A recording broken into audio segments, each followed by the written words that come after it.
on se retrouve chez Vernet Caron, tu es le chef d'atelier de Vernet Caron Collection. Exactement. Donc on va faire avec toi une visite de toute l'usine, de la partie collection évidemment, et puis après on va aller voir aussi la manufacture parce que ça a quand même son intérêt. Ça a son histoire, on va faire le tour. Hein. Et bah c'est parti. On y va? On est parti. Allez.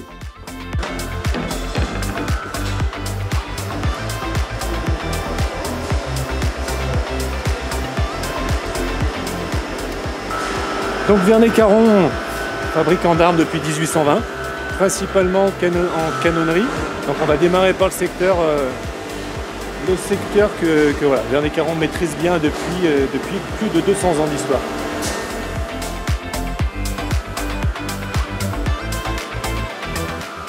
On va vraiment regarder les points de départ d'un canon, où on viendra marteler à froid les tubes avant de voir le tournage, les soudures des canons.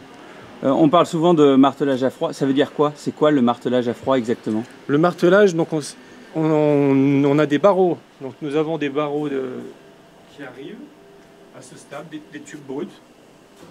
On a des tubes bruts qui sont à ce stade. Dans la machine à marteler, on a un mandrin qui est trempé et des marteaux qui viennent taper tout autour du tube brut. On peut se rendre compte déjà avec le deuxième échantillon, rien que le tube martelé, c'est déjà allongé près de 10% de sa longueur. Dans l'idée, voilà, après une fois que le tube a été martelé, il passe à l'état de tournage. Tout ce qui est assemblage pour ligaturer les canons avant soudure. Donc c'est tube après tube, voilà, ensuite tube après tube, il y a une soudure, ensuite assemblage et ensuite soudure des canons. Soudure des canons. Donc après on a tout un nettoyage pour enlever les résidus de soudure et un canon fini, donc avec un bronze, un état de bronze. Et donc ça, on fait ça grâce à ces machines.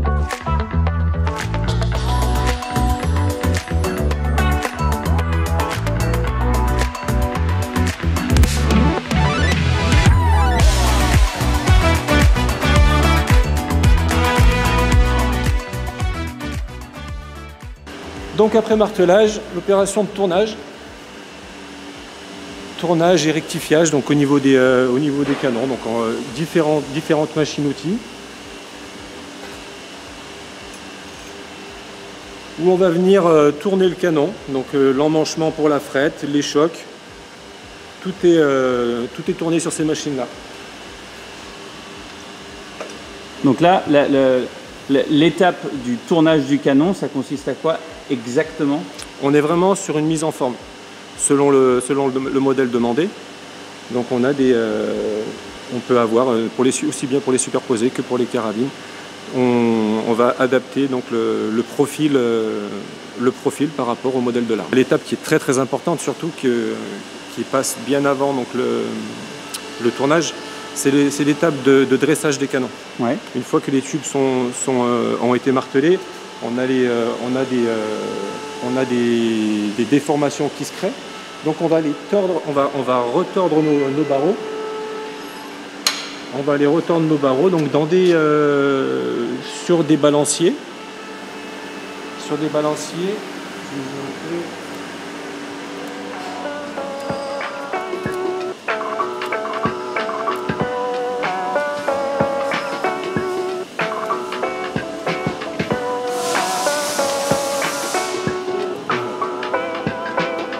On a des balanciers qui sont, voilà, vraiment, c'est des machines qui existent depuis des siècles et rien ne remplacera donc la machine pour ce travail, ainsi que voilà, l'œil de la personne qui va s'en servir.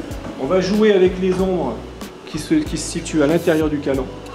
C'est pour ça qu'on a un éclairage très particulier pour vraiment se rendre compte, et ce qu'on appelle dans le jargon du travail, donc c'est de la queue de billard. On va se fier à l'ombre qui est à l'intérieur du canon, en faisant tourner, en créant des contraintes de torsion sur le barreau, pour vraiment redresser tous les défauts qui ont été créés au martelage Et après, disons qu'après on peut partir vraiment sur un tube qui est très droit pour pouvoir le tourner. Donc ça c'est quelque chose qui se fait manuellement par un armurier. Exactement, par des personnes qui sont vraiment spécialisées pour ça parce que c'est des années d'expérience. Ça veut dire que chaque canon est passé là?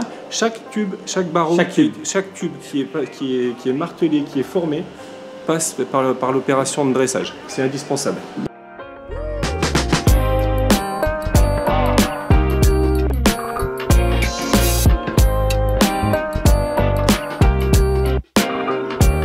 Là l'idée c'est combien de tubes par jour? Ça dépend de la nature des défauts des tubes, mais environ, si j'y reste 9 heures, je dirais entre 200 et 225. À faire le même geste? À faire la même opération, effectivement. Et même si chaque tube est différent, bien sûr. Et là vraiment, chaque tube, tu les modifies quoi? Tous les tubes, ils passent. Ouais, ça fait... 2 fois. Donc comme on a vu après l'opération martelage, l'opération du tournage, il va y avoir une opération aussi de rectifiage. Une fois que les tubes sont tournés, bon, il se fait des stries des stries d'usinage. On va venir rectifier les tubes sur l'extérieur pour vraiment avoir un profil parfait. Après rectifiage des profils, donc on va arriver à l'étape d'assemblage des canons. Avant donc assemblage pour ligaturer avec la soudure avant le passage au four pour la soudure du canon.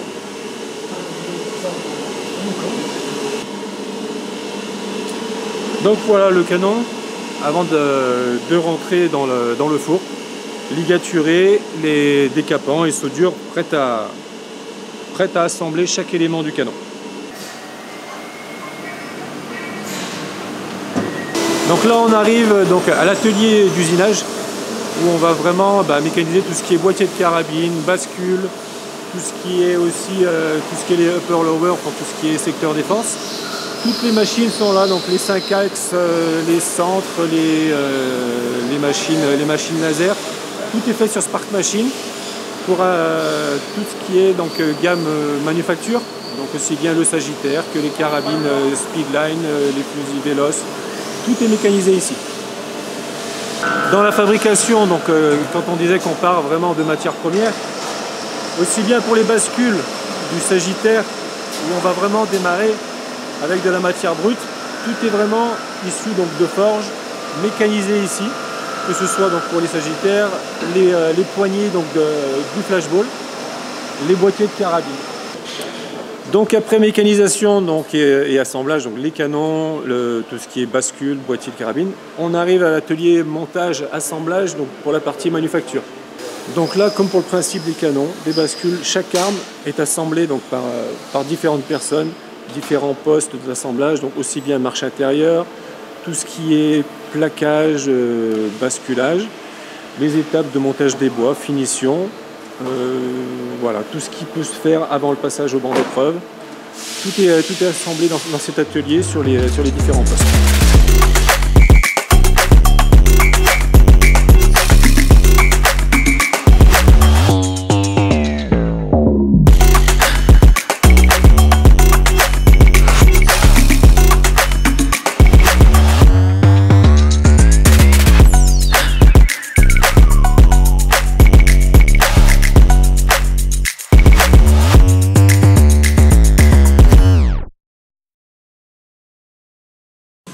Vous faites quoi? C'est une arme qui est terminée, prête à partir, et je contrôle l'aspect général avant livraison. Avec un dernier petit glaçage? Voilà, tout à fait, une retouche de bois, une dernière couche de glaçage pour lustrer et imperméabiliser le bois. Là, on est donc la partie Vernet-Caron collection. Donc là, on est vraiment sur la fabrication des armes sur mesure, des armes qui sont faites à la main. On travaille vraiment comme nos anciens travaillaient. Donc là, c'est de l'armurerie pure. On est tous issus de l'école de Saint-Étienne, l'école d'armurerie de Saint-Étienne.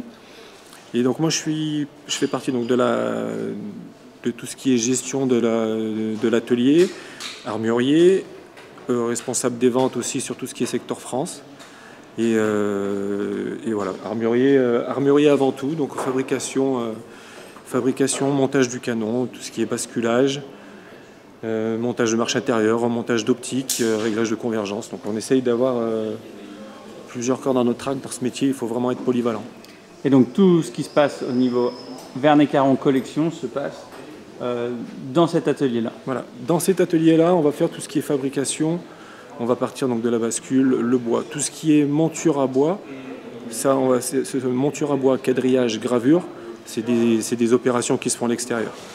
Donc on va travailler avec Thierry Mur, qui est meilleur ouvrier de France dans sa catégorie, différents graveurs qui ont... Voilà, notamment Louis Le Forestier. Louis Le Forestier, Hélène Gontel.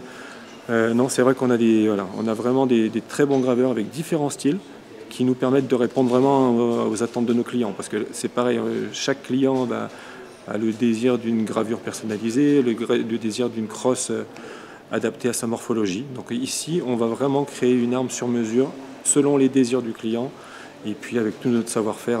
Si notre client veut une gravure en fond creux, on va Vous travailler. avez un spécialiste. On a des personnes qui sont un peu plus spécialisées, donc dans la raffine anglaise, d'autres dans les sujets animaliers. Certains font très très bien les trois. Donc le fait de travailler avec différents, puis selon leur disponibilité, parce que étant donné qu'ils sont bons, ils sont sollicités. Donc oui, c'est vrai que ça nous permet de répondre à différentes demandes clients. Ça, c'est un vrai choix stratégique.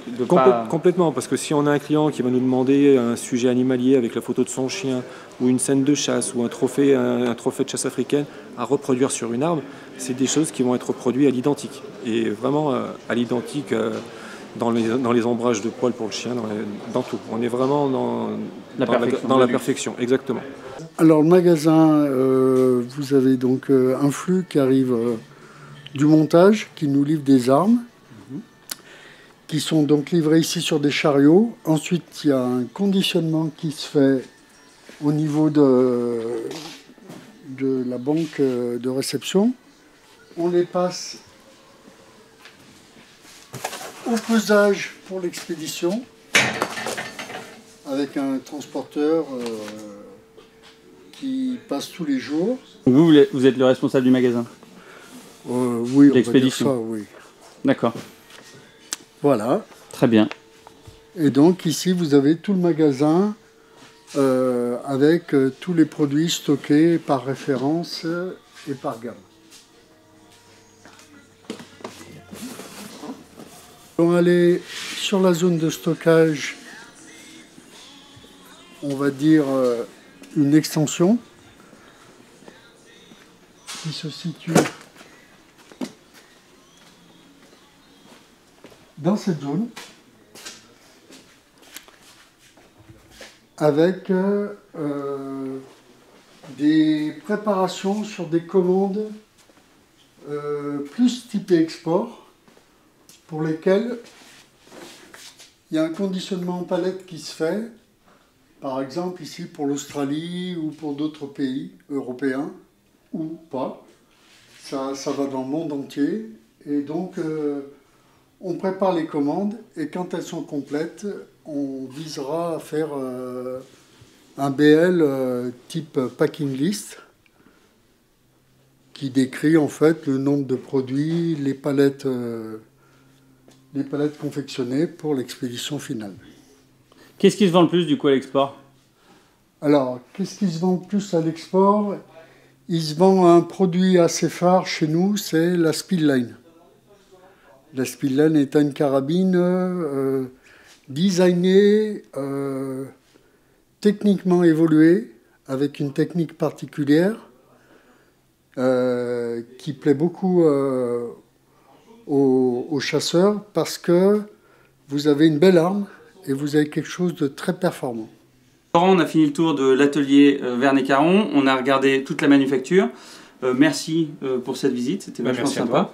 Voilà, ça a permis d'apprendre plein de choses, notamment le fait que, oui, il y a des machines. Alors, je ne parle pas pour l'atelier Vernay-Caron, mais pour tout le côté manufacture. Mais en fait, il y a quand même besoin d'énormément de personnes pour faire tourner ces machines-là. Il y a combien de personnes qui bossent dans la manufacture et à l'atelier? Pour l'entreprise globale, on va dire qu'on est sur 70 salariés. On est sur 4 armuriers sur Vernay-Caron Collection. On a une vingtaine de personnes, tout ce qui est administratif.